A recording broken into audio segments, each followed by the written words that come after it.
nitapata kwa nani? Rafiki zangu wamenitenga, Mungu nisaidie. Na nilipokuwa minaishi mchana kupe nimefukuzwa, nilipokuwa nategemea shetani amefunga. Hizi shida mbona tu kwangu mimi?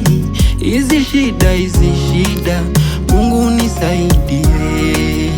Hizi shida mbona tu kwangu mimi? Hizi shida